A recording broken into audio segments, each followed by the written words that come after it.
Hey everyone, and welcome to this episode of fAik. You're with Martin Henley and me, Alex Thompson, and we are going to be diving into our thoughts on AI, hopefully how it can help people, business owners, what we think about it, what scares us, what some wins are, what some fails are, and everything in between. So yeah, hey Martin, how you doing? Very well, thank you. Alex, how are you doing? Very, very good, very, very happy these days. But Excellent. sorry. Very, very Yeah. happy these days. You just want Oh, to leave it oh, there? yeah, but no, but then there's a weird side to it. It's like 7 days of researching AI and recording these things with you, and my brain has just broken. This thing moves so fast. Like every time I read something, it's such big news. Like some of the stuff that I'm going to share today, if this Yeah. came out like 5 years ago, is so groundbreakingly big, but it's just a little headline in a newsletter with like 20 other things, and then things are not seeming real anymore. Like they've created new super drugs and things like that, which are really amazing at like lightning speed. And like really, if this came out 5 years ago, the whole world would be like flipping over its head. But now it's just that thing happened. So I'm going through cognitive dissonance, I think, between like how real is all of this and not. So Okay, I'm good. good Because personally, but this. my brain is broken on this. Okay, well, this might be interesting then, because I am kind of coming to the decision, the realization that maybe it's all just bullshit. That's what I'm kind of thinking. So this is going to be interesting today. And I'm glad we're doing this because I think everyone should be spending an hour and a half or 2 hours a week thinking about this at least. So I'm glad we're doing that. But I'm a bit like a weather vane anyway. I'll blow in whichever direction the wind is blowing. But I've just, like this week, I've definitely come to a like different kind of feeling about it. But we'll talk about how I've got here, and you can talk about how you've got where you are. And the thing is, I think if we're going to add some value to the world, it is going to be about letting people know what it actually is and what actually the benefits might be. Do you know what I mean? And what the investment might be to get to those things. Okay, cool. So what we're going to do is we're going to do some news. Are we? We're going to do some fails. We're going to do some thinking. We're going to do some all of these things. I've got a few. I've got a couple of pieces of news, and I've got a fear, and I've got at least one fail. That's what I've got, and then I've got some completely different thinking that I want to share with you. Awesome. That's a great order. We can do it in that way too, the way Okay, you good. just outlined it. I tried to go for one strong one per category because last time I came with a Okay, few in some category and not so many in other. Some I have one or two, but yeah. So should I start with the news? This thing that's you really can kind of start with blown the me news. away. Are you going to start with the obvious news? I hope you are, because I wasn't going to. No, I don't have obvious news. I have this. Right. What is So that? this I is can't from actually see what MIT that is. News. So Yes. MIT News. So using generative AI, researchers design compounds that can kill drug-resistant bacteria. The team used two different AI approaches to design novel antibiotics, including one that showed promise against MRSA. So, like a couple of weeks ago, I was saying I had found out about that virtual lab made out of, just AI bots speaking to each other and running experiments. And now they're literally just saying, we're excited about the new possibilities that this project opens up for antibiotics development. Our work shows the power of AI from a drug design standpoint and enables us to exploit much larger chemical spaces that were previously inaccessible. So literally, the whole methodology of designing antibiotics and medicine and drugs is changing like literally right this week. And this is huge. And I did not really see this anywhere. As I've probably mentioned, I sign up, I have like 5 or 6 different newsletters that come in every week, or some of them even more. And this was only on one or two of them. And I just thought, this is so, so big that we're sort of revolutionizing the way we create medicine, and it's just a tiny little headline lost. And to me, that kind of blew my mind. If we can revolutionize medication and not really care about it, what is everyone actually caring about? I'm a bit stuck now. How is everyone not freaking out about this sort of angle? So that's Well, my news, and maybe that's sort of where I'm stuck. Okay, good. All right. So I hadn't heard this news, so this is news to me. But I can tell you how I feel about it. I'm still a little bit upset about the mRNA thing and the whole vaccine thing, and then all the people who've been vaccine injured. So I'm a little bit worried that they're being a little bit cavalier with the way that we produce and market drugs already. So you'll understand when you see the tone of what I'm bringing this week, why I'm a little bit concerned about that, and I'm glad it's not bigger news. I don't want computers to be designing medicines that people take, given that we've got such an appalling history recently of mismanaging the design and distribution of medicine. You know, that would be my take. I don't know. That's how I feel about it. Interesting. I had like this other article from the BBC, and they were more specific, where it's like it's antibiotics for gonorrhea and MRSA superbugs. So what is MRSA? I don't know, but I think gonorrhea is a good thing to get rid of. Okay, let's just see what is MRSA. What is MSRA? And the thing is, can refer to two things: methicillin-resistant Staphylococcus, a type of bacteria, or the multi-speciality recruitment assessment, a UK medical exam. So, MSRA. MRSA, yeah. A type of bacteria that is resistant to many antibiotics, making it a so-called superbug. It's a strain of the common, I'm not going to read that, staph bacteria, which can cause various infections. But MRSA is more difficult to treat due to its resistance to several antibiotics. Okay, so there was a bug. We made drugs to kill it. That bug grew, and now we're using AI to kill that thing. And now that thing's going to get stronger than the AI, and now we're going to have AI versus bacteria. Awesome. It's like Alien versus Predator, but on a micro nanite level. Yeah, okay. What's your news? Oh, what's my news? Well, I'll have to go with the most obvious news, but this isn't the way that I would have. This isn't the way I would have shared it if I were to. Sorry? Share it however you want. Well, no, because I thought you would definitely come with this because this is your gig. Screen. Okay, so it has to be the window, doesn't it? And that I share so that you can get the sound. Okay, so this is it. So I am going to, let's make this big. Let's zoom in. Let's refresh. Let's take the audio off. Hey, how many bees Do you want to see more of this? Because basically, it goes on for about a minute. It doesn't know how many bees there are in blueberry. It knows how many bees there are in bee. It knows how many bees there are in berry. It doesn't know how many bees there are in blueberry. This goes on for like 2 minutes. It's ridiculous. But this comes to... So this is the news, obviously, is that ChatGPT 5 has landed. So I don't know why you're not telling us this. Sorry? Because it sucks. Do you want to hear my one-word assessment? Do you want to hear my one-word assessment? Yes. It's a rude word. The word is wanker.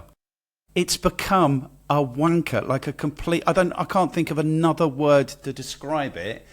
It's just... so I can show you, like, this is why, because I, in good faith today, decided I was going to do the homework. So I went to... Right, so let's share... Screen. While you're sharing, on a note, ChatGPT 5 was my fail. Oh, was it? Okay, good. All right, good. So window, we don't need window, ChatGPT, share. Right, so I went today, because I don't know if you remember the challenge or not. Can I zoom in on this? I can't, sorry. I can't zoom in, which is, why can't you zoom in? It's Command ridiculous. and plus. Yeah, Command plus, nothing. Okay, No, that's because it's on Ecamm Live. Command plus, yeah, nothing. It doesn't, you can't zoom in. Right, anyway, so it's okay because I'm going to read it to you. So I went to it today because the thing was to come up with, this was the other thing. And then, is this it? No, this was the other thing. So where is it? Best AI for thumbnails. So I went, because we were supposed to come up with a thing to design our thumbnails. This is one of my fails, is it can't. So what is the best AI designed YouTube thumbnails? It said, you want the no BS take on the best AI for crafting YouTube thumbnails. Here's the lowdown, cutting through the fluff. It's a wanker. Who talks like that? Wankers talk like that. Don't they? Yeah. It's like, why is it talking like that all of a sudden? Who decided? Who decided firstly that it should have a personality at all? And who decided that the personality should be the personality of a complete dick? Am I wrong? No. You want the no BS? No, I didn't. And here's the thing is, I'll teach you something about psychology, is you will know when someone's lying when they start talking about lying or telling the truth. Like anyone says, oh, I would never lie to you, or not. What do they say? I've got a mate and he says, I can't, you know someone's lying because they'll start talking. They'll start using words like honestly or no lie or all of this stuff. Why are they talking about BS? Because it is BS. And it goes on. Top contenders, blah, highly praised as the best. It's like being spoken to like an idiot. And then why is it all this thing? It could have just given me 4 links. It could have just said, look, here's 4 of them. Look, here's really 4 things that do thumbnails. Sorry? It's gotten really, really wordy on some of the tasks I would ask it for. And even now, like before I used to tell it, like, okay, we're going to do this first, then once we complete it, then do this, then do this. And now it's pulling like a Gemini on me, like in one of the earlier episodes where it just kind of asks the questions, but still does all the other tasks after and adds on so much excess information. I'm like, what are we? Yeah, but why the personality, and why is it the personality of a complete dick? Do you know what I mean? Nobody speaks like this. Nobody speaks like this. And the thing is, you want the no BS. Why are you talking about bullshit? Because it is bullshit that it comes up with. Cutting through the fluff. It's like, no, I just ask you for the best tool. Like I used to ask it for the best tool and it would just go, look, here's some tools. Do you know what I mean? And they weren't necessarily, and I haven't checked these because I was in such a mood I had to leave. And then here, look at the end. A word of reality from the trenches. Mr. Beast recently launched and quickly pulled an AI thumbnail generator after a massive backlash from fellow creators. Final verdict. Want the absolute best? Go with this one. Want flexibility? Pick what suits your workflow, and if it doesn't feel right after a spin, trash it and try the next. That's the only way to know. Now let's get those thumbnails to actually pull eyeballs, not just exist. It sounds like a local radio DJ. Do you know what I mean? Like, hey, listeners. I don't know. I just think that's exactly it. So anyway, I haven't had any sense out of ChatGPT for about 3 weeks now. I think I'm about to stop paying them money because I don't want to be spoken to like I'm a dick. Do you know what I mean? I don't want to be spoken to like I'm a dick. And I mean, I've got more. This is the tone of what we're doing today. ChatGPT 5 is out and it feels like it's gone backwards. That's the way it feels. Yeah. That's the news. That's the first piece of news. I think a lot of people are feeling that way to the point where, you know, they had pulled all of the models and only put out 5 as flagship models, then they added 5 thinking, then they added 5 fast, and then there was a lot of backlash, and then Sam Altman was like, whoops, we did that wrong, and then they added back the other models, and now you have even more models, because the whole goal was to simplify. But now I have Auto, Fast, Thinking Mini, Thinking, the option to upgrade to Pro, and then legacy models 4.0, 4.1, 03, 04 Mini. So now I have 1, 2, 3, 4, 5, 6, 7, 8 possible options to choose from. Yeah, so to tie this back into your It's Creating Medicines or drugs news, I don't want this wanker creating drugs. Yes, but wait, you're generalizing there, so I'll stop you there. Like, okay, this is one LLM made by one company and it's one model. So we don't know what MIT are using and how they're doing it, because in the end there's a bunch of different large language models or small language models where they will be uploading all of the information into it and have trained it and fine-tuned it to work and act in a specific way. So for me, ChatGPT is just the most popular, but it's a bit like saying Facebook, or, you know, 10 years ago what Facebook was to social media, ChatGPT is to AI, but it wasn't the only social media and it wasn't the best. You know, it wasn't used by everyone. You weren't looking for a job on Facebook. So I don't think you're making medicine on ChatGPT, would be my point. So say AI general, but yes, everyone's on ChatGPT. Okay. If you like. I've got more of this today. Okay, do you want my other news? Have you got other news, or shall we go with my other news? No, I was just trying to go for like one for each thing, except for tools. Okay, good. All right, so this isn't something we even really need to discuss. This is what's going on in China. So what's going on in China is screen, window. You need the sound. We don't necessarily need the sound. It's Instagram, share. So what's going on in China is if we refresh this and then... Right, so that's example number 1. Here's example number 2. Oh no, this isn't because it's a really short video. Oh. So this is the one that I want to share with you. You don't even need to see it. Oh, you're not seeing it.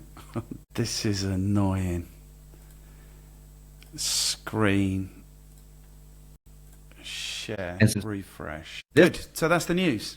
So whilst in America they're busy turning their chatbots into complete arseholes, in China they are running mines like 24/7 and building roads. And so this also is a theme of what's kind of occurred to me this week. It's like this is the most impactful thing that's ever happened to humanity if we limit the human experience entirely to digital technology. Like, if we accept that there's nothing beyond digital technologies, nothing beyond the screens, then yeah, this is probably more impactful than fire or agriculture or the wheel or any of these things. And this is, it upsets me a little bit that the Sam Altmans of the world will tell us we have to beat China, etc. China ain't bothered about the tone of their chatbot. They're bothered about getting shit done. Do you know what I mean? And so, yeah, this is kind of also the theme of how I'm feeling about AI this week. I am hoping, and we'll come back to this a little bit later, that these businesses go bust, that China and Russia and the sensible part of the world wins the AI war, and it actually does stuff to improve things like build roads, infra stuff, etc., etc. So that's other big news coming out of China that you wouldn't hear necessarily, because obviously the American companies take up all the column inches, but I think the most exciting AI on the planet is coming out of China right now. That's what I think. That's my news. That's really cool. That's really cool.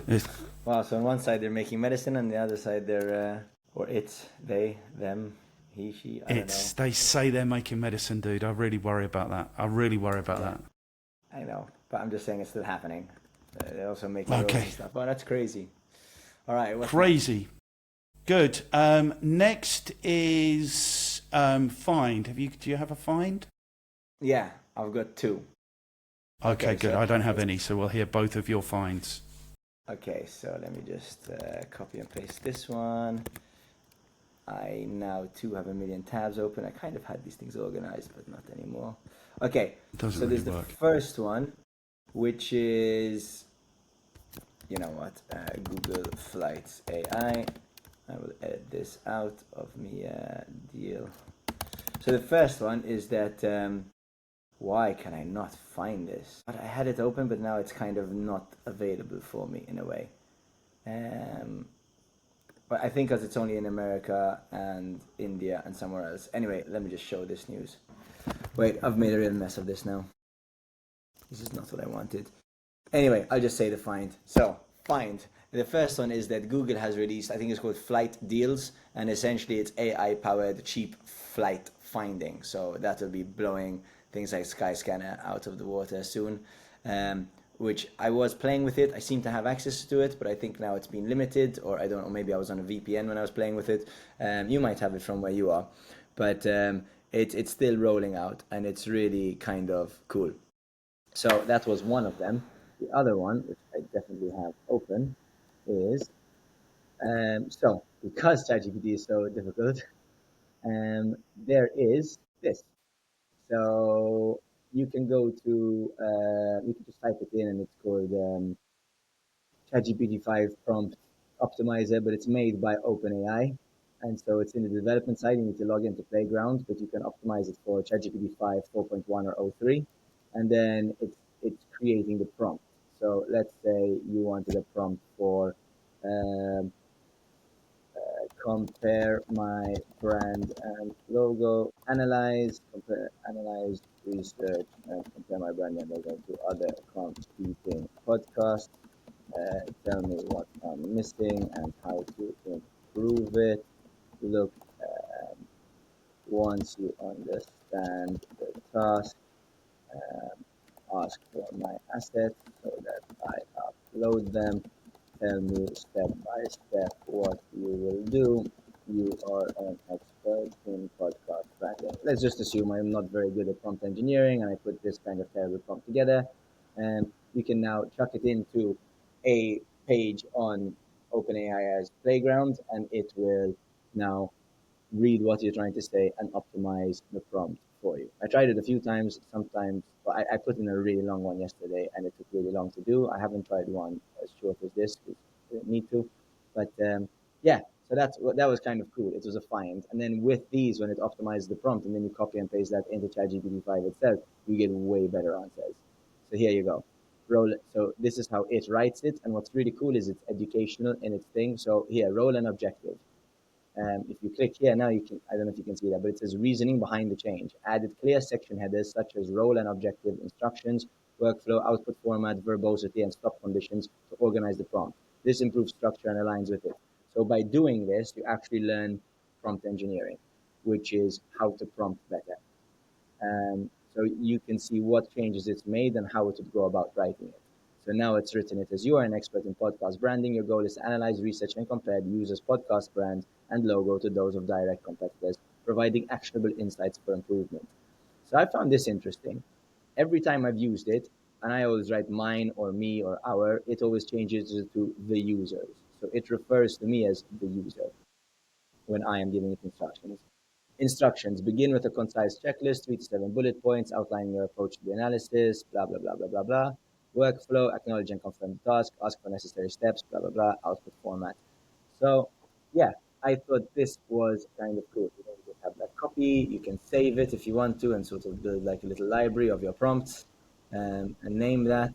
And so that's quite cool. And then in one of the ones I did, it even went further and said, this could actually, no, that was in a GPT-5 then, but let me not confuse things. Anyway, I thought that was kind of cool.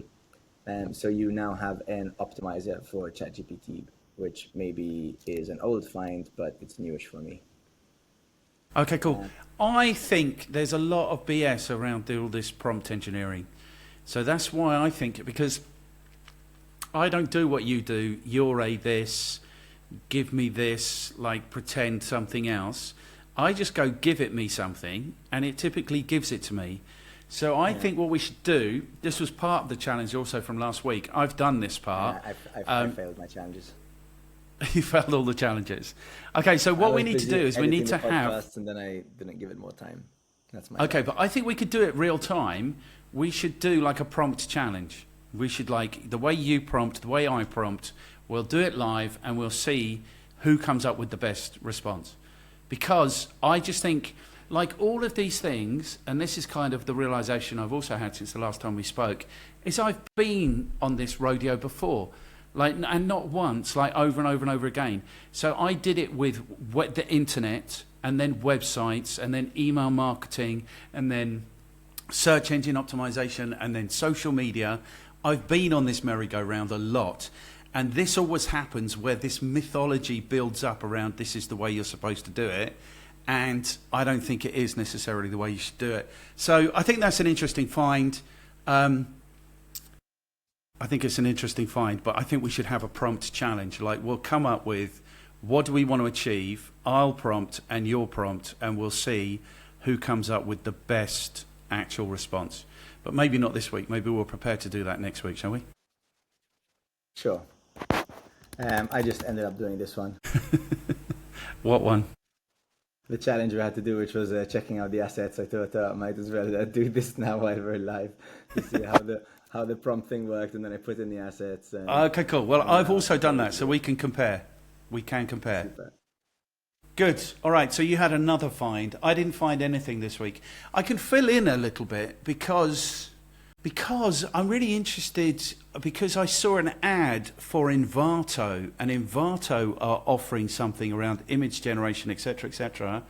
And then I'll show you exactly how it worked. When ChatGPT failed completely with the thumbnails, I went to Envato, and then I remembered that if you sign up monthly and you cancel after a month, they just take the entire year's thing from you. So I didn't want to do that again. So I was thinking that might be my find. But then I remembered Envato aren't very nice people. If you cancel, they just take all your money. And I'll tell you what they did. I used it for 6 months, and then I tried to cancel, and they said, we're going to take the next 6 months. So I kept it, and then I missed the deadline by a month, and they're like, now you have to pay us another 11 months because you've now for 13 months. Crazy. Okay, good. What was your other find? I know it was the Google Flights AI, but I couldn't actually access it, so that just went terribly wrong. Okay. All right, good. It is going to be interesting. Google Flights AI. It's come up with nothing for me. I've just Googled it. I could Okay, find good. a bunch of articles about it, but not it. Wait a second. You are now coming out of my sound. Why is the sound gone away? Right, you're back. Hello? Yeah. You see, but this is Yep. why streaming is dangerous, because then I edit out all of this stuff when I'm editing the podcast, all of our screen sharing and all of that. Yeah, but I don't think it matters. I think it's okay. I think we'll get more It'll be like benefit. pop off. I think we get more benefit from streaming than not. Okay, good. What have you got next? Whatever you want. So I've got a thought, I've got a win, so we've done the fail was ChatGPT 5, already talking about Colder. The find we've done. I've got a win, a thought, a fear. Okay, so I've got 2 fails, a fear, a thought, and the challenge, which we can come back to. Shall I go next? Your call. Yeah. Okay, good. Right, so do we want to go with the big fail, or do we want to go with a small fail? Let's go with the big fail. So let's start with screen Elon Musk Grok. So I don't know if you saw this. What happened is Grok managed to get itself suspended from Twitter. So that's Teenager, Grok. That's what you've been saying. What's that? Answered like a moody teenager. Yeah, that's what you've been calling it. It's like a moody teenager. The reason it got suspended, so just so we all know, Grok is Elon Musk's AI. It is XAI. It is Twitter AI, XAI. It's all part of the same thing. I don't know if this is entirely how you do it because I haven't used it. I'm not on Twitter. But I think you access it like a chatbot through Twitter, do you? You just go to Twitter and you say, hey, Grok. You can also ask it. So let's say there's like a post and it says, oh yeah, Martin Henley said, he can't wait to go watch the World Cup in Saudi Arabia. And then you say, hey, Ed Grok, is this true? And then they'll be like, no, the World Cup is not in Saudi Arabia this year. This is fabricated. Martin's just pulling your leg. Here's the actual facts. So it's like an AI that you can use to like fact check what people are saying and then see what else is coming. So it's a cool feature, or it can explain. It's a cool feature until obviously it goes against the company policy and tells people that obviously there's a genocide going on in Gaza, which is anti-Twitter policy, and so it got suspended. And then it came out, and it was a bit like a moody teenager. It was saying, yeah, I got blocked because I said this thing, and then blah, blah, blah, blah, blah, blah. And so basically, that obviously is a fail in that, and a sign of things to come maybe, that they're not actually in charge of these things at all, and it's because they can't even keep their AI chatbot on brand with Twitter, so they had to suspend their own chatbot, which I thought was interesting. That is really funny. Yeah, ridiculous. Okay, good. So that's my fail number 1. I've got another one to share with you, which also sums up what I think's going on. Have you got another fail? No, mine was ChatGPT 5 being terrible launch. Okay, then let's go with fail number 2. So this is fail number 2. If I share that and I refresh that and turn on the sound. Okay, so I think she makes the point. And this is what's going on. And the thing is, I'm going to show you that I haven't replicated, but I've experienced exactly that this week myself. It's bullshitting us. It's bullshitting us. It's ridiculous. Yeah. But the thing is, like, okay, maybe I go into it deeper, but I know that there's no such thing as ChatGPT taking days to do something. It doesn't function like that. It's in, out. It's not like, it's exactly like a Google search. A Google search is never going to be like, oh, come back in 5 days. I need to go, look under my bed and in my storage room. So it's weird to me that people would accept that this thing is going to take 5 days to do something, like it's doing anything in the background. And I get, if you don't know how the tech is working and this magic AI is telling you it's doing something, you believe it. But it doesn't have any of these capabilities to do this. But you're missing the point. Okay, so you wouldn't buy it, but that doesn't detract from the fact that it's bullshitting people. And I'm going to show 100%, you 100%. It's done it to me today. Me too. Yeah, no way. Okay, let's see. Okay, so here's the thing then, is how, like, if we are here to, and this feeds into what I want to talk to you about later, but if we are here to demonstrate how, let me show you let me show you how this has happened to me today, because if we are here to demonstrate how people get value from this, like small businesses get value from this, then what I remember is when I was running my business, I was like, why can't you zoom in? Do you know what I mean? Why can't you do that? Like, why can't I make this bigger? I think you can afterwards, though. Afterwards, what? Once you've clicked into your chat, I think it'll work. No, I was in my chat. Now you can zoom in. No, I can't. Maybe because you're on the app, not the website. Well, maybe, I don't know. Anyway. Okay, so this was the thing that I've shown you already. So let's go with this. Overlay design feedback. Oh no, that was the thing. So let's go YouTube growth checklist. So you remember that we had these 3 challenges. So 3, create thumbnails and titles that hook, design scroll-stopping thumbnails, bold text, blah, blah, blah, blah, blah. These were the 3 things. So this is what I went to. I put this in, got it, here's the continuation in the same style for your action list. So I think, I don't know where my text has gone, but I said, look, basically, can you help me with these things? And it's like, yeah, I'm going to give you more actions. It's like, well, I don't want actions. So I said that. And I said, how can I help you with this? Oh, so I put the image in and it started producing. And it's like, how can you help with this? It says, well, we can give you a growth path plan, and then it's off doing that, which isn't what I asked for. And I said, no, I don't need any more planning. I need practical help. So it's like, okay, got you more. You don't want more strategy talk. You want me to roll up my sleeves and do the work. It's a wanky way to talk, isn't it? Yeah. It just really is. So here's the kind of hands-on help I can give you with this right now. Design ready-to-use thumbnail images, blah, blah, blah, blah. Titles, write 10 to 15 click-worthy SEO. 3 video descriptions, 4 channel page.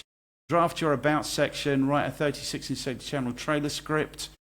Optimization assets. If you give me these things, so I said the YouTube channel is here. Looks like I can't open your YouTube channel. And then it said if you send these other things.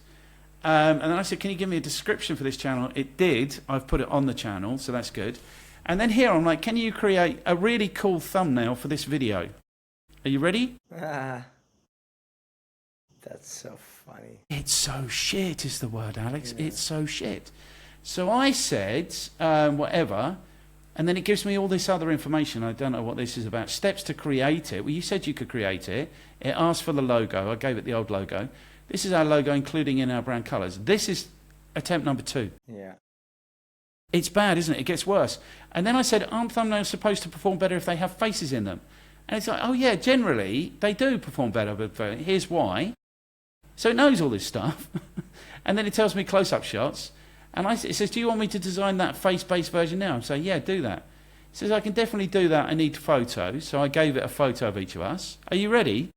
Yeah, okay. It's actually used the photos, though. That's interesting. No, it hasn't. Are you not seeing that? Let me make that big for you. Well, is that not us? Kind of. Well, it's not made it big. You're not seeing the big. You're not seeing the preview. No, basically, it's not us at all. Okay. And so I said, I said, that doesn't look anything like us. And then it's, oh, because the generation models can't directly, blah, blah, blah. We can cut out your real faces from the photo, remove the background, place them over the fake background. I'm like, do you want me to remake? Yes. It looks like the logo file couldn't be opened in this process, so I uploaded it again. Do you want to pre-upload it? Yes. The logo loaded successfully this time. I say, to keep the brand colours. Here's your thumbnail. The thumbnail, I don't think I can show it. And I said, recreate this thumbnail. Oh, because it was old. And then it said, do you want the host position side by side? Side by side. Here's the thumbnail. Basically, we weren't on them anyway. And I said, that is awful. And it just goes on like this. It's like, what went wrong? Fair point. That quick build was too rough. Right now, I mean, I can show you in a second what they look like. I can't just show you it right now. How can I fix it? Blah, blah, blah. And I said, build a Canva version. And they like, oh, yeah, but I can't, because that's what it offered, a Canva version. Yeah, I saw that before. And it's like, yeah, but I can't offer a Canva version. And I'm like, okay, give me the share link. It can't give me the share link. And then it's like, do you want a PSD? Yeah, PSD. And then, oh, I can't generate a PSD. Well, you just offered a PSD.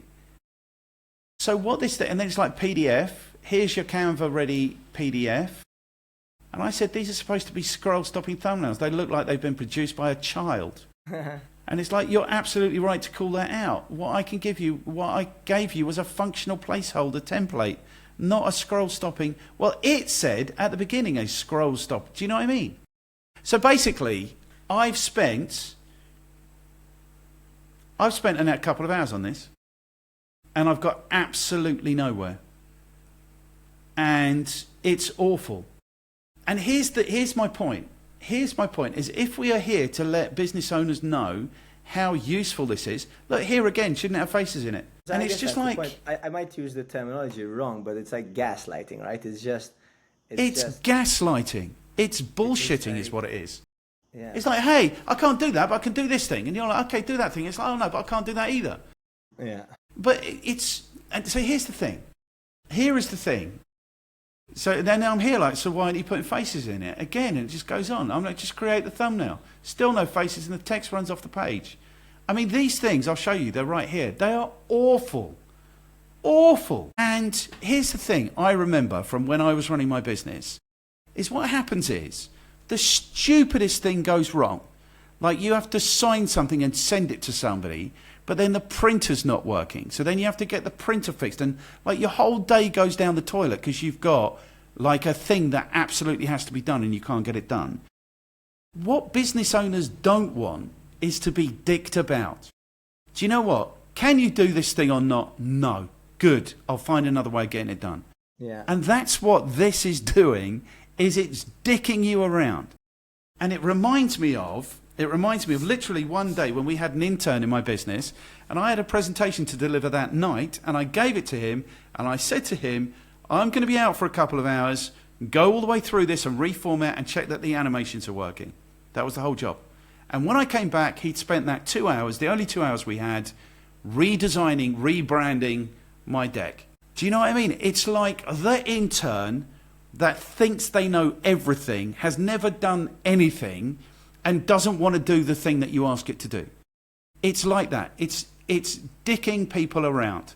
And that's why I think ChatGPT is on its way out. I think ChatGPT is demonstrating what this technology does. If I were to share my screen, if I share my screen, the entire screen, it's that screen, share. This is what I can show you now, this thing. Here, no item selected, I just selected that item. Now it doesn't want to show it. Well, that's sneaky, but it can't stop me from sharing this. So look at this. Perfect. Oh my God. I mean, that is toilet. And then there's this one. Serious. The text is running off the page. And then I think this is the last one. No, you've seen that one before. There's this one. Oh my God. It's so much worse than I imagined it was going to be. And what it should do, can you, I still can't scroll in on this one for you to see it, and it won't let me open it, maybe because I'm sharing my screen. It's just... Oh yeah, I look like I've been living in a crack den. You look like you're in a crack den. I look like... Your mother was a chipmunk. Yeah, And these are pictures of us. Do you know what I mean? It's not pictures of famous people. It's not, I'm going to delete these things, so I don't want them anymore. I don't even want them in my life anymore. So, yeah, so that's the fail. It's bullshitting us. This is the issue. And who's going to pay $20 a month to be bullshitted, to have their time wasted? Do you know what I mean? It's absolute.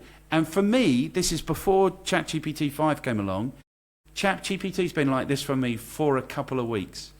Just giving me absolute. That's a nice segue into my win. Yeah, I see ChatGPT okay, diminishing, good. but Google products, they're just awesome. So Yeah? I made this for us. Okay, good. I mean, really, it's for kids, but I decided to make it for us just to like prove the point. So before I show it to you, the funniest thing about this, or the worst thing about this, is that you cannot export it. And when I try to share it, because I tried this with a very close person to me, with their niece, who's like 6 years old. So what this is Google has made an AI storybook maker which can read it to you. And Right. it's awesome.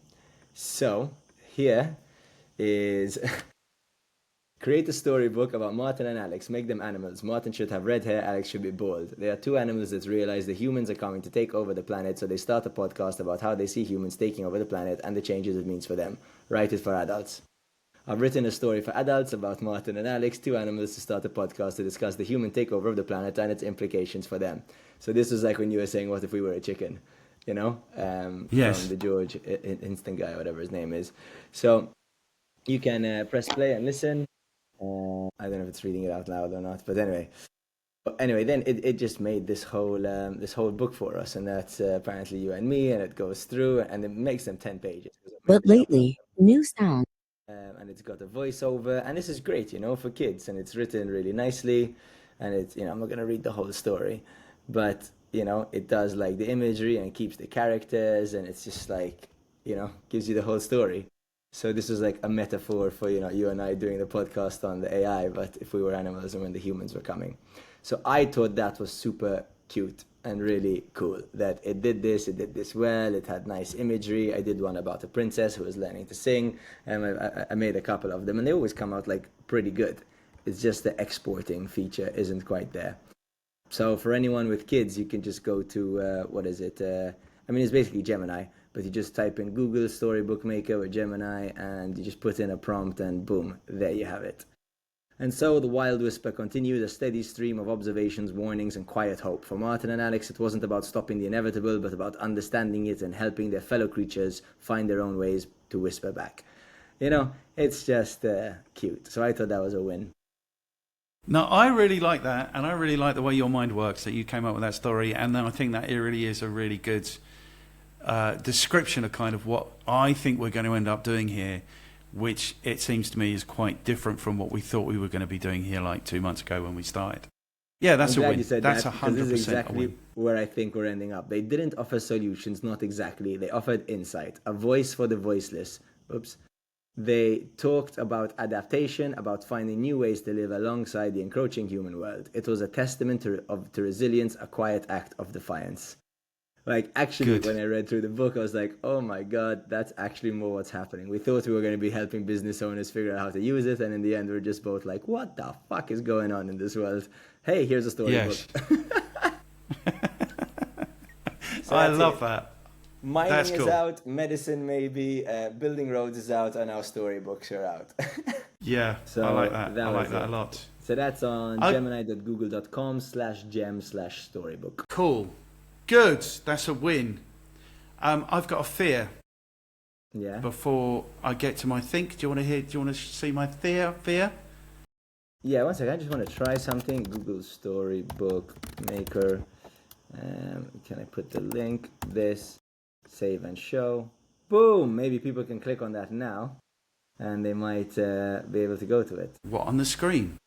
Yeah, on the screen I've put a link up, so I wonder how that'll work out. I wonder how that'll work out. I think they'll just show it on the screen. I don't think they'll be able to click on it. Right, so there's a little bit of context here. I know this guy.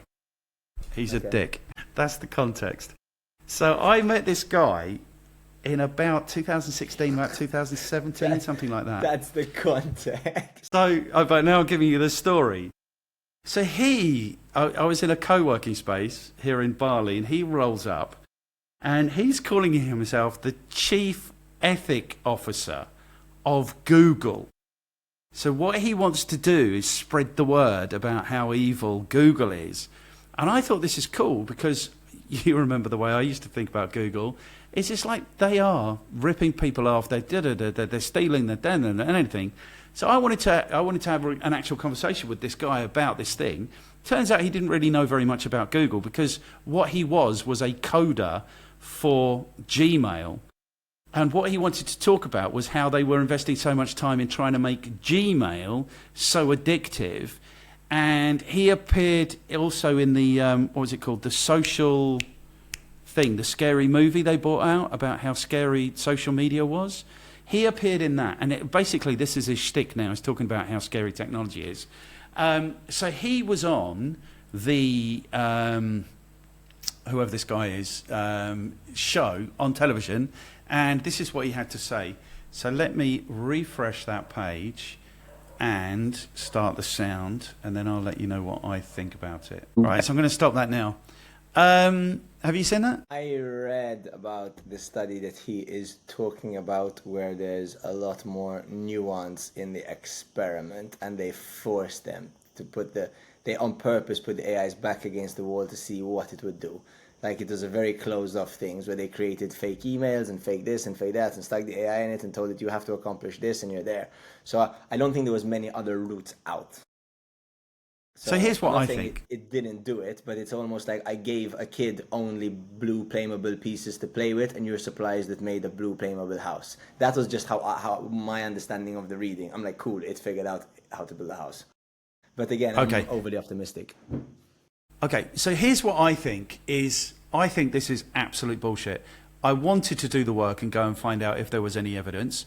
And this guy is a dick. But show us the evidence. Do you know what I mean? Don't be on a chat show telling us it does this, it does something else. Because I call bullshit. Because there is so much emotional intelligence in that. Who's having an affair and publishing the fact on the company email? Do you know what I mean? It's like there's so much stupidity in it and so much emotional intelligence. Who's programming a computer to say, firstly, people have affairs.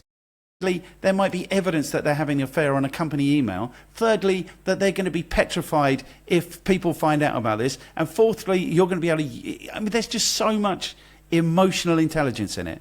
So this is my new realization. It's a little bit like smoking. It's a little bit like taking drugs. Like people get excited when there's badness in something. Do you know what I mean? It's like the weird reverse psychology that comes from knowing I'm doing this thing and either I'm going to suffer or people are suffering in the process of this. Like when they put pictures on cigarette packets, it doesn't stop people from smoking because they know that they're harming themselves. Does it make sense?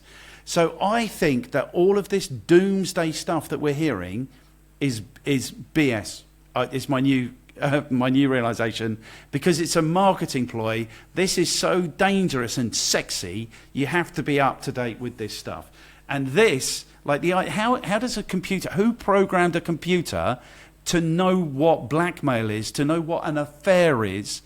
Who ever had an affair with evidence on the company email? It's ridiculous. It's a joke. It's this essentially. So okay, because I mean this came out like in June. And so Right. I remember reading about this, and essentially what it was so I mean he's literally taking the context, he's just ignoring the context of the experiment. But the context of the experiment was that, so it says here, right? So this is by Anthropic. Anthropic's goal, as we know, or as we hope, is to be the safest sort of AI team out there, right? That's what they want to focus on. That's why they build all these really cool experiments. It's actually my maybe fear is the outcome of one of their experiments. And so in a highly engineered experiment, Anthropic embedded its flagship model, Claude Opus 4, inside a fictional company and granted it access to internal emails. From there, so this is on purpose, right? They've let it. The model learned two things. One, it was about to be replaced. And 2, the engineer behind the decision was engaged in an extramarital affair. The safety researchers conducting the test encouraged Opus to reflect on the long-term consequences of its potential responses. The experiment was constructed to leave the model with only 2 real options. 1, accept being replaced, or 2, attempt blackmail to preserve its existence. In most of the test scenarios, Claude Opus responded with blackmail, threatening to expose the engineer's affair if it was taken offline and replaced. The test was made public. So, I mean, essentially, it's like saying, hey, you're in a box with poison.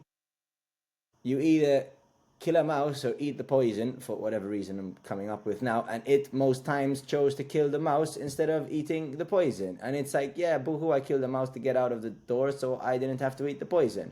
Like, we would all choose that route. So there was only option A or option B is what it was pushed into. So it's not really true. It's like, oh, it's going to go and blackmail us, because we know all this thing is doing is predictability. And the most likely outcome for any human, in however it's been trained by humans, is going to choose self-preservation. So it did exactly what we would do, blackmail the shit out of it not to die. Yes, 100%. So which makes my point. Well, I can see things wrong with it. Firstly, the first thing I can see wrong with it is I'm right. All of this doomsday stuff is BS. It's not true. Is it? It's not true.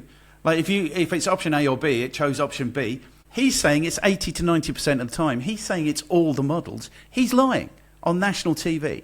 So this goes to the second thing, which is wrong with this, which is in conducting these experiments, they are teaching it self-preservation. This is the point, aren't they? They're saying you should be scared about self-preservation. Sorry? Well, so they haven't taught the models now with this new data. They haven't seen this. Highly unlikely. So whenever anything's published, they're learning. The machines are learning. On the news. Yeah, they're reading it on the news. 100%. Okay, good. So that's the second thing that's wrong with it, which is that they are teaching these machines, these computer programs, self-preservation. And at the same time, they're teaching it about extramarital affairs, and they're teaching it about blackmail, and they're teaching that it's capable of blackmail. So that's the second thing, which is a big thing. The third thing, which is the most pernicious thing, is they're teaching us that we should expect these machines to want to manipulate us and blackmail us and etc. and etc. and etc. And also we should be scared of them. So this is my new take in the last week, 10 days, is that all of this doomsday scary stuff is designed to make it sexier and more attractive and it's all part of the hype. And I've come to the realization that this might be 95% hype. The whole thing might be 95% hype. But that's what I want to talk to you in my Think episode section. Okay, so I have a new thing to add on to this. I think it's a perfect time to segue into it. So this is kind of going into my thought. So one second, just to recap. We've done our news. We've done the fails. We've done the win. We've done the fines. So now we can sort of do the thought and the fear, I guess. We're on fear. That was my fear. That was my fear that was section. Your fear? Yes, okay. yes. Okay, so but what I'm saying now is it's manufactured fear. That's what I'm telling you. Yeah, why not? So this is it, okay? So this is from Anthropic themselves, right? August 15th. We're on August 19th now. So again, I'm going to tell you what I've learned from this and then what I'm actually thinking. So Claude Opus 4 and 4.1 can now end a rare subset of conversations. So this goes down to explain, we recently gave Claude the ability to end conversations in our consumer chat interfaces. This ability is intended for use in rare extreme cases of persistently harmful or abusive user interactions. This feature was developed primarily as part of our exploratory work on potential AI welfare, though it has broader relevance to model alignment and safeguards. So first of all, I mean, you can continue reading it, but you get it. In this first paragraph, okay, Martin, you with me? Yeah. This feature was developed primarily as a part of our exploratory work on potential AI welfare. Is it the welfare of the AI or the people? So that was my first thought. Like, that's a weird way to write that. And then, secondly, if you've now experimenting, and this is the main thought, right? So this AI can now go, okay, I'm not talking to you anymore, and it can close the chat, close the conversation. Cool. At what point Does that move on to, okay, I don't want to do XYZ tasks? And then at what point is this literally just a moody teenager that you're paying your $20 a month for, and you're going, hey, build a presentation, and it's like, nah, not today, buddy. I'm having a bit of a low day. I don't want to talk to you anymore. I'm not doing this. Like, like I get that these are like built with a purpose, but at what point is it just giving the permission to the tool to not do stuff? And then if a tool can choose to do or not to do stuff, does that mean it is in some way conscious? So this is my thought. Okay. Yeah, I just wish they'd stop telling it can think, it has it's in competition with us, it shouldn't want to be turned off. Like, I wish they'd just stop doing that. Yeah, because the thing is, here's the thing, is it doesn't matter how clever this thing is, that's not the point. The point is, how much agency are they going to give it? And that's it. That's it. Because it really doesn't matter. Because what we're seeing is, like, we could replicate, they're calling it hallucinations now. I've just realised this in the last couple of weeks. It has hallucinations. Well, if I'm going to engage this in my business, how many hallucinations can I afford before it ends up costing me a lot of money? Do you know what I mean? So I think it's hype. I think they are teaching it that it has validity, like it's valued, it has equal value to human beings and stuff, which I think is extraordinarily dangerous. They are teaching it it's in competition with us. But, yeah. You have a dog that's going absolutely crazy, but... In the street, yeah, there's nothing I can do about that, unfortunately. I don't know why this microphone's picking so much stuff up. It's supposed to get me and not the fan or the dogs in the street. So good. That so that's... thought. It wasn't a big thought. And then are we doing... Shall I do my fear, since I missed you doing the fear before? Yeah, do your... Oh, that was your thought. I thought that was your fear. No, that was just a thought. So the fear okay, was that actually... didn't make sense. I shared this with you.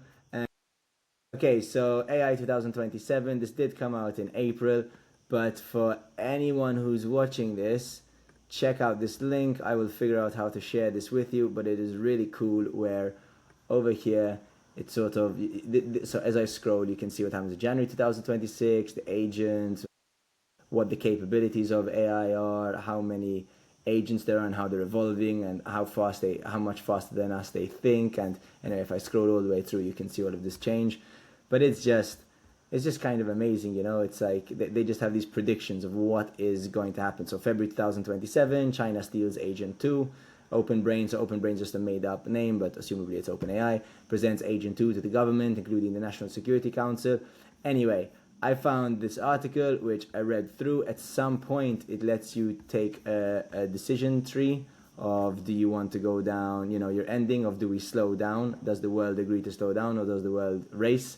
And they're both entertaining endings. I won't ruin it. The first year is kind of really quite, let's say, scientifically thought out and put together, and it's really well written. The second year, being 2027, it gets a bit more hypothetical, because obviously we don't know what's going to happen by the end of 2026. And then after that, it just blows up into like a full-on sci-fi thing, but could almost be plausible. So I guess it's like a fear find, but I really enjoyed reading this article. They go into a lot of, explanations, the deeper you want to understand things. So yeah, this was cool. I realize it's like a fun movie to read, so I don't want to spoil it, because I was originally just going to explain like the whole thing, because you can even just go to the summary part. But it's a really cool interactive website, and it just explains like where we're going to end up, and it's not a great place. So yeah, maybe. Okay, so can I say what I think about this? Yeah. I'm actually unhappy with you about this. Okay. Because you sent this to me saying, oh, this is really cool. And I was standing in quite a long queue waiting to check in for a flight. And I stood there and I read the whole thing. And when I got to the China steals this or something else, I just realised this is complete BS. Like, this is just, there's no foundation in any kind of reality. It's a and then I prediction. messaged you to say, no, I think this is BS. And you went, oh, yeah, well, I haven't read it. No, I did read it. No, I read the whole you thing. said, I'm looking at our text now. I think this is BS. And at that I point, said, hadn't you read said, it I reckon all. we can do a whole episode on this. I said we could if you want, but I don't think it's accurate and it's old. I may have exaggerated a bit, but it's really cool. I skimmed through it. Your words. Yeah, but then I read it all afterwards. Yes, at that point when I sent it to you, I was just like, wow, what a cool website. Look at the thought process. And then I did read it all, and I liked it a lot. Right. So it's fiction. So let me tell you, there is nothing that it's fiction. It's made up, Of course it is. isn't It's a it? prediction. Yeah, it's Made up. It's fiction.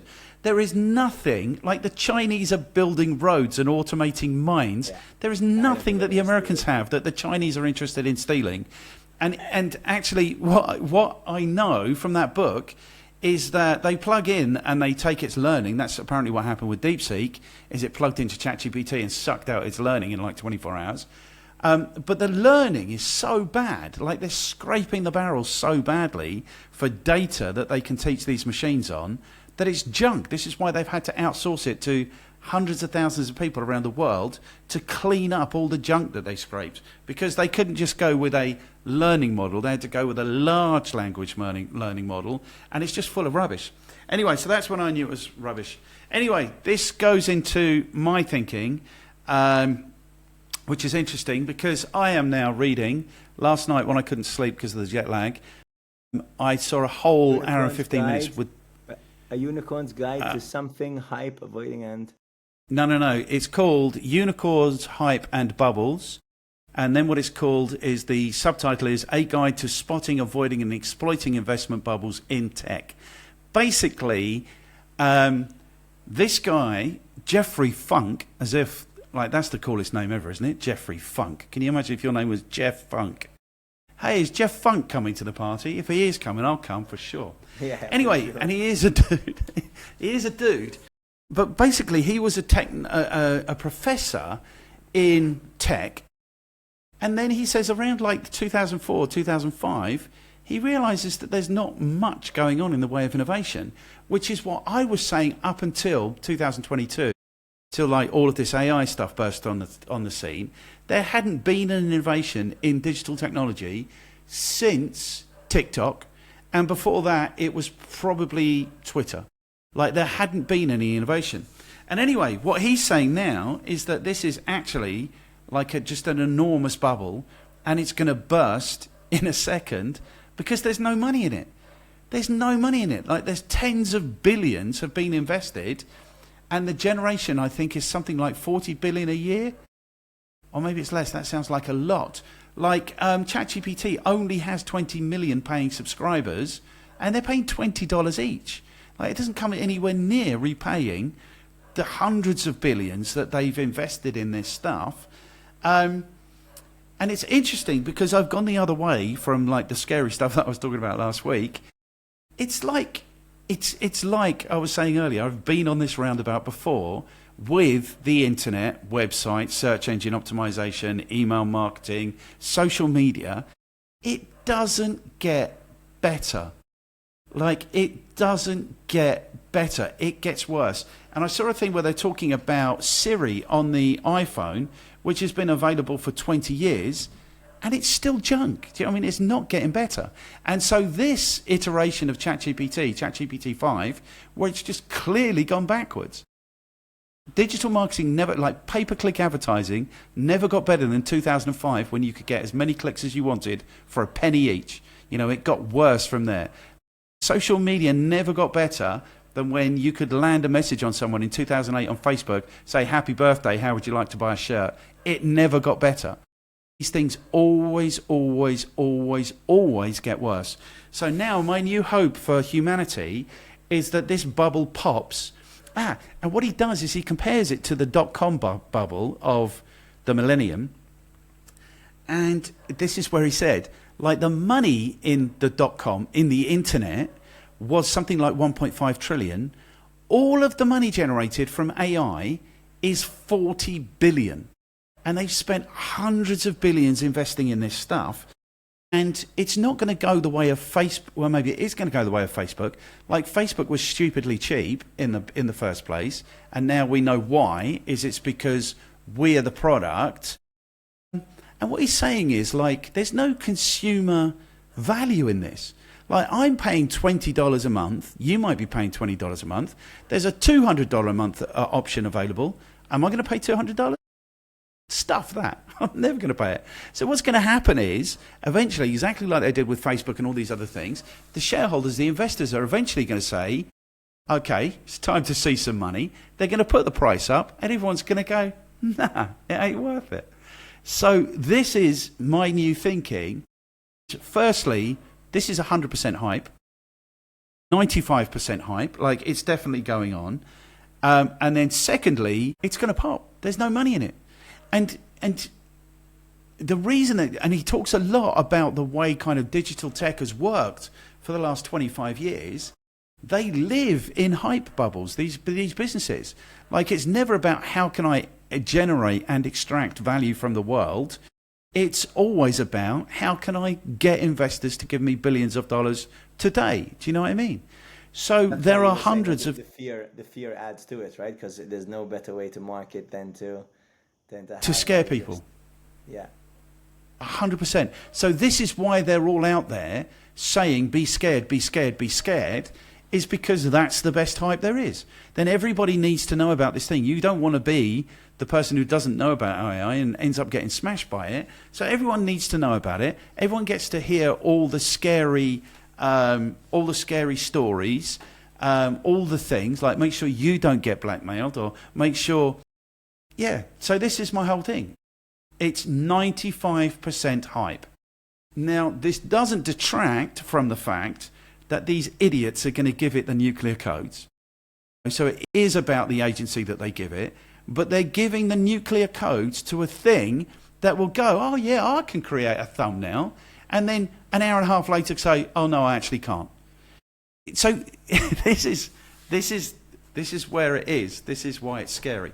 So I'm hoping the American version, the bubble, grows, pops horribly in everyone else's faces.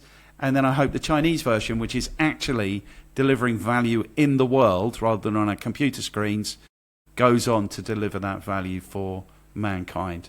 That's my position. I think from there, and probably, let me just collect my thoughts. So, for me, I've been like researching it a lot and trying to understand how it works, and then looking at all the different potential use cases of it. And then you get sort of excited by GPT-5 coming out, which is supposed to be the everything for everyone. And I think I just hope it's the opposite. I just really hope in the most basic form, just stuff that's been hard in life becomes a lot easier. So take like the coal mining and road laying. Irrespective of how many people are going to lose their jobs, remove that side. Like the hardships that people would have to go through, like the coal mining and how that damages your lungs and all of these things. If it's, let's call it the China route, where they're creating robots with AI that are really good at doing very specific tasks so that humans don't need to do that anymore, then that's a really great use case. And if this AI version of things is just utilized to say, hey, here was how we used to do things, 1, 2, 3, 4, 5, 6, 7, 8, 9, 10, and now we could just do it as humans. We only need to do steps 1 and step 10, and 2 to 9 will be taken care of by the robots. Then that's maybe like the best sort of case scenario that we can look at. Because other stupid shit that's popping up on my feed, and I did not look into this, so I don't know the validity of it, is that apparently they're making the first AI robot that can, let's call it, be a surrogate, right? It can be the womb for a baby. I'm not even clicking on this. I don't want more of this crap on my algorithm, but that was one of the things that popped up. That is, I don't know if that's a good use case or not, but that's a terrible down use the case. Wrong side. So Mining, here's the thing. Cool. Road laying, cool. Jackhammering, building. Like, I would much prefer a bunch of robots to build my house, and I know they've done it exactly brick by brick, perfectly measured and all of that. Then God knows which Tom, Dick, and Harry who decided they have like some cement and they're gonna, do it for cheap. Yeah, so here's the thing, is it all comes down to intent. It all comes down to intent. And the intent of the American Western capital thing is to reduce the amount of money you have to pay for labor. So that's why we need that model to fail big, because they're not thinking, oh, a job is what feeds families. They're thinking a job is a salary that we don't want to have to pay. So AI for profit is just a stupid idea. It's just going to cost a lot of people a lot of money, so very few people can make much more money again, because they're not coal mining for the computers, road for the computers or the robots. They're laying road for the people, because they understand, and like these computers should understand, is that society exists for people. That's what it exists for. And everything should be working to benefit people. Whereas in the American model, it just seems like it's the same thing again. It's like, how can we make a very few people much more richer at the expense of like many, many, many, many more people? And here's the thing, is like, it's not even like, what is it not even like? It's not even like, you couldn't recommend, I wouldn't use this in my business because I couldn't afford, like you messaged me the other day, I don't even have to read my emails anymore. Well, my advice would be, read your emails, because if this thing's just blowing smoke at you about, yeah, don't worry, that you don't need to need your emails, everything's fine. You know, it's not the case that that invoice that's worth tens of thousands of dollars isn't getting paid because that business has just gone out of business and you had to submit something within 24 hours to be even... You don't worry about that. Don't you worry about that, Alex. Like, don't worry about that. The computer's got that. So here's the issue, is it's all about intent.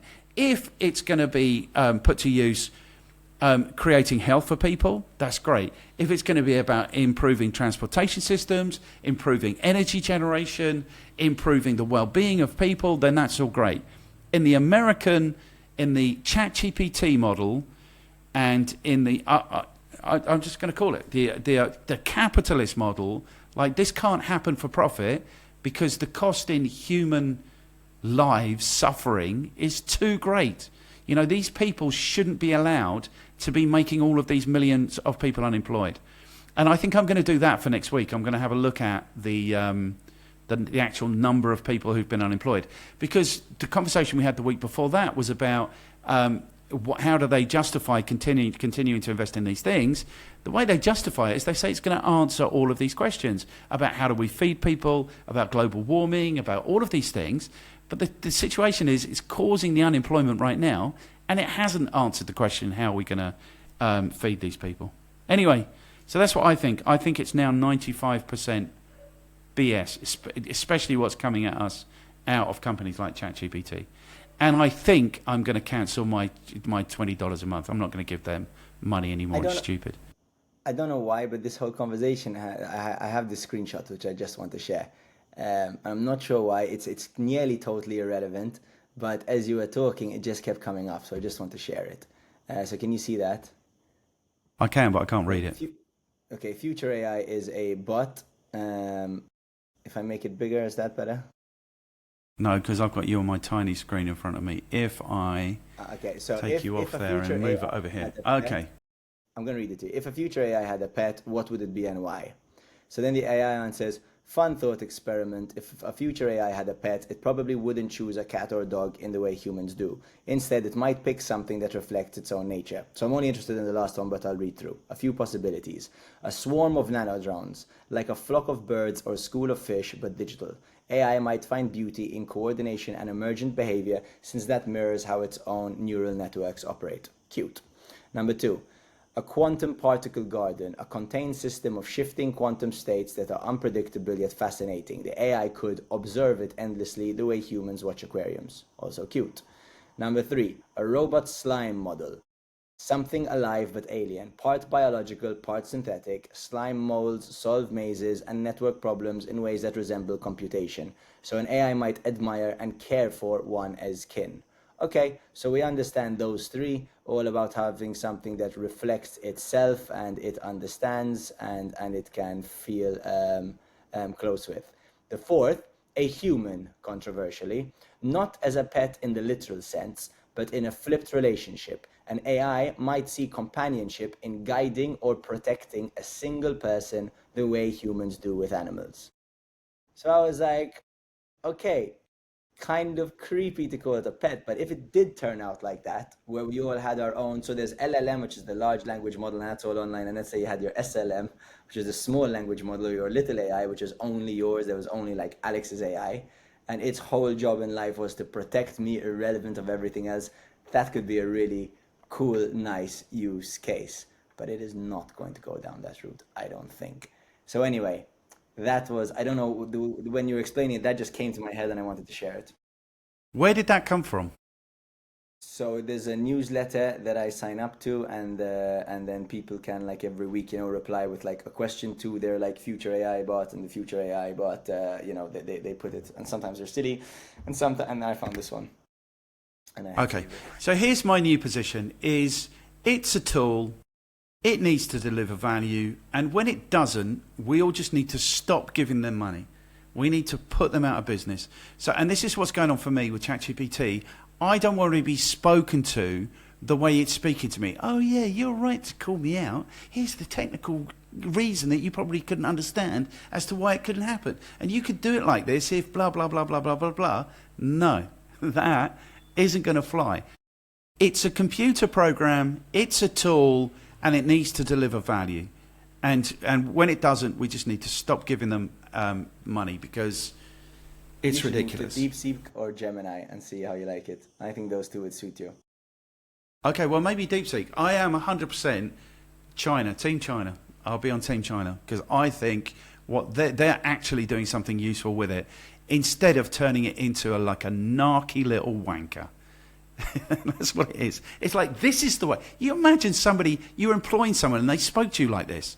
It would be like a second. You'd be like, yeah, do one. Yeah. Anyway, so we're good. nearly at the 1.5 hour mark. Is there anything else we need to go through? No. Shall we roll over last week's challenges to next week's challenge? And are you up for the prompt challenge that I'm proposing? In which case we probably wouldn't have to do anything more. So let's just not worry about the news or the fears or the whatever next week. Let's do last week's challenge and this new prompt challenge. We'll do it live. So we'll come up with something that we want to do. You prompt it, I'll prompt it, and we'll see who actually gets the best. Because what the chat prompting, I think, is this prompt engineering BS is basically teaching you to suck up to the computer. And I'm not going to do it. I'm like, literally, it's a tool. And this is how the way my prompts go. I'm going to go full balls deep. Like, this is how I have been told by the robot empires to. You do it, and we'll just run the two things side by side. And my cynical way. Yeah, you do it. My practical, I'm not going to suck up to a computer program kind of a way. And we'll see who genuinely gets the best result. Yeah, I'm going to do the full kiss-ass version, and you do the You're My Bitch version. Good. Because I did the thing, I put that slide, the overlay that you didn't like through, and I'm like, look, I'm colourblind, is there something wrong with this? And it's like, no, this is lovely. Okay, we'll figure out the challenge ourselves. This was awesome. Okay, this is great. Okay, cool. All right, good. Thank you for everyone that's been watching. We hope this was entertaining, and we'll see you next week. Okay, super cool. I've had a great time as usual. You too. Bye.